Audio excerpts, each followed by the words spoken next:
This is the one that's really, making me happy here.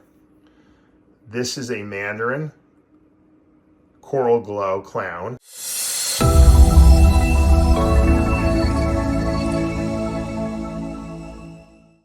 What's up, snake fans? Dave Palumbo here for Muscle Serpents Daily. It's 12 midnight. I'm in the snake room. Can you believe it? Cleaning water monitors, tubs, and Saturday night, I wanted to get in here and do a little cleaning. And I wanted to get you guys a video. So we had a clutch, obviously, hatching of ball pythons we're going to take a look at. And we're going to take a look at some breeding. The boa breeding season is starting. So I'm starting to pair up everything. We're going to take a look at the Super Blizzard project and the Phantom project and see what's going on with that. And show you some of the pairings I got and some of the babies from the last 2 years. And I think you're going to find that really fun. And then we're going to probably do a boa breeding video. We try to do one of those every year. How to breed boas, and that'll probably be in the upcoming next week or so, probably around the after Thanksgiving. All right, guys, let's take a look and see what we got going on. All right, we got our clutch here that just hatched out. There's a Coral Glow, which is like kind of banana, same gene. Mandarin Het Clown, possible pastel in there. Bred by a Mandarin Clown. So, what do we got? Let's see. There was only 4 eggs. They all hatched out. They were all very nice eggs. They all hatched very well. I see a clown here that potentially could be a Mandarin Clown. It does have a lot of reds in it. I'm not really sure on this one. It's dark. Usually the Mandarin Clowns are darker, in my estimation. These have not shed yet. I'm not making a call on this one. This one definitely is obviously a visual clown. Whether it's Mandarin or not, I'm not sure. This normal, which is Het Clown, obviously, because the mom was a visual clown, so everything's going to be at least Het Clown. This looks like it's Mandarin to me. My experience, that's more than likely going to be just a Mandarin Het Clown.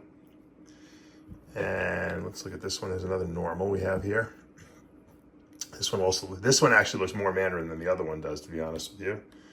This is definitely Mandarin Het Clown, no doubt.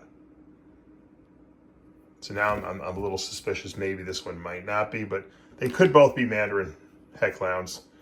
This is the one that's really, making me happy here. This is a Mandarin Coral Glow Clown.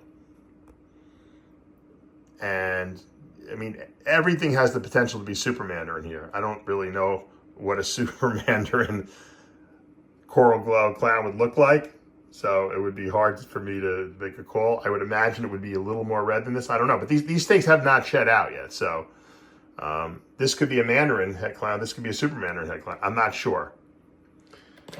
Like I said, let's let these guys shed out in the next week or two. Or probably the next 5 to 7 days.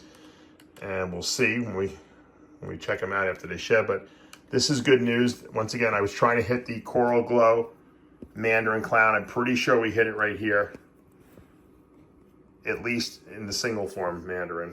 So that's, I don't know if anyone's done it yet. I haven't really been following too closely, but this is something I've been shooting for. And obviously, I would love to see a super form of this Super Mandarin Coral Glow Clown. Happy, very happy. Let's see what happens when these things shed out. I think we're going to see some spectacular looking snakes. I had to film this little boy growing up.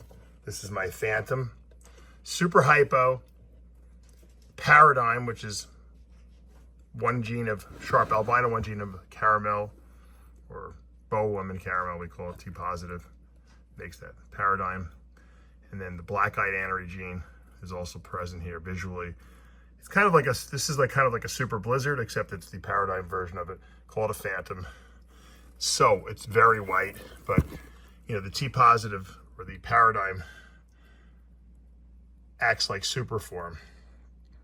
It doesn't give you a completely albino snake. It gives you like a close to an albino T negative, but a little more T positive. He's fast. He'll be breeding my next season for sure. He's a 22, growing him nice and slow. He's looking beautiful. Look at those black eyes from the black-eyed anery gene. Just ghost-like in every possible way, but even better because it never yellows the snake. It'll always stay nice and clean looking. Here's his brother. This is the Super Blizzard, or Super Hypo, Sharp Albino, Black-Eyed Anery. And once again, I've shown you these guys before. They stay completely white. They'll never, ever, ever turn anything but jet white. I don't even know if the camera picks it up. You just shed out too, which is nice. So, whoa, got me on the arm. And just beautiful. They're a little, all the Black-Eyed Aneries are a little nippy. They're definitely a little nippy. I don't care because they're so beautiful. It doesn't even matter. Now, if you want to see how to make those blizzards and those phantoms, here's the girl that did it. She is a Power Glow, which is a hypo paradigm. So hypo, 1 copy of Sharp Albino, 1 copy of Boa Woman Caramel. She's 100% het for Ralph Davis Reptile Black-Eyed Anery, RDR BEA. And that's actually one of her sons that we produced. Actually, that's not one of her sons, sorry. It's completely not related to her. But this male is related to the male I used to breed with her. And this beautiful little boy is a Arabesque Sharp Sun Glow Het BEA, Het Black-Eyed Anery. So we have a 25% chance of producing visual BEAs, Black-Eyed Aneries, but everything will be Sharp Albino or Paradigm, which is nice. Some will be Super Hypos, some will be Hypos, and I think we're gonna have some really nice babies. I've done this breeding before, this male, and we've gotten some really cool stuff. So looking forward to seeing what we produce here. The Arabesque always adds a little twist in there, especially with the blizzards. So we got these guys. It's almost December, so this is when I start pairing up stuff. This female's more than big enough. I gave her the year off last year, so I don't need to, wait till December 1st. I'm gonna get her in there. I'm gonna get this boy in there with her and see if we can start getting some locks early on. I've been feeding her really well, so she's up to size. Now I also have another breeding female, and that's my, she's very nasty. All right, so we got to be a little careful with her. She is a Sharp Albino, het for Black-Eyed Anery. She's actually a Sun Glow, and we have, I believe that's one of her. That might be one. No, that's not one of her babies. That's my Aztec baby. That's my Aztec's baby. He's not such a baby. He's over 2.5 years old. He's a little on the small side. I don't know if he's going to get the job done, but we're going to see if there's any locks. If not, I'll just take him out. I could have fed him a little more heavily, probably, to get him up to size, but he's got Motley, so I'm trying to get Motley into this breeding. I'm trying to get Aztec into this breeding as well, so we'll see how that all goes. But I don't have another male, so he's my only other male I can use in this breeding. Here's a litter from last year, 2023. Oh, this thing is gonna almost be 2 years. These are gonna almost be 2 years old now because they were born in March of 23.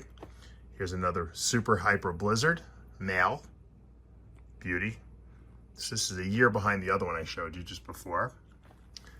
The reason I'm showing you this litter is because there's some really nice, this is from that Arabesque male that I just put in with the Power Glow female. This is what I believe to be a super sharp Sun Glow with Arabesque in there possibly. And it's 66% het RDR BEA. Beautifully clean. This is sold. Someone's just paying me off on this little boy. He's gorgeous. So clean looking. Super, super clean looking. And then this guy's also paying me off on this female, Super Hypo Blizzard. So these are not going to be here for much longer. But I wanted to show you one really interesting one from that same litter. So what I found was, originally I thought this was a Blizzard. I thought maybe it was just a single copy Blizzard. I mean, with no hypo gene. But what it turns out it is it's actually a type 1 snow. So it's Sharp Albino, type 1 anery. It's not black-eyed anery. It's possible het black-eyed anery, but I guess inside that same breeding, the parents must have both been also het for type 1 anery too. Excuse me, type 1 anery. And I just happened to hit a snow. It's the only one I did it on, which is weird because you would think, 25% chance. It was a pretty big litter, but I only got one that I was conscious of. I mean, some of the super hypo blizzards might be also type 1, snows. You just wouldn't know because they're already completely white. So this one's not completely white. I kept this one back because I thought it was unusual. It's a male. So it's basically a sharp albino. I think it might be super hypo, sharp albino, type 1 anery. So type 1 snow, or whatever they call it, snow glow. And it's also possible 66% het for RDR. So it's a very interesting male. I mean, if anyone's interested, hit me up. It's absolutely beautiful. It's just not solid white because it's not a black-eyed anery, but it could be het for black-eyed anery. Really, look at that. It's a gorgeous, gorgeous snake. Really nice male. If no one takes him, I'll probably just keep him and try to breed him out and see if he's RDR. Because I have to imagine that the that the blizzards that if you have double aneries in are going to be that much nicer. Although the super hypo blizzards that I produce is so white that I don't think you can really make them any whiter. All right, guys, that's going to do it for today here at Palumbo's Pythons and Boas. It's 12 midnight. I got to get home. I'm hungry. I'm going to eat something and go to sleep. And I hope you guys had a good weekend. I don't know if you guys watched the Tyson-Jake Paul fight. Pretty big disappointment, I would say. But, hey, we all love to see Mike Tyson fight. And I've been watching him since I'm a kid. So it was pretty cool. And if you guys follow bodybuilding, Chris Bumstead doing the Prague Pro Show in the open class, switching over. He's a 6-time Mr. Classic Physique Olympia, and he did the open class and just dominated that thing. That was really cool. Will he continue and not unretire? We'll have to see and find out. That's just for my little bodybuilding fans. But for your snake fans, if you like what you're seeing, show us that love. Hit that subscribe button. Turn on those notifications. Hit that like button. We'll see you back next time.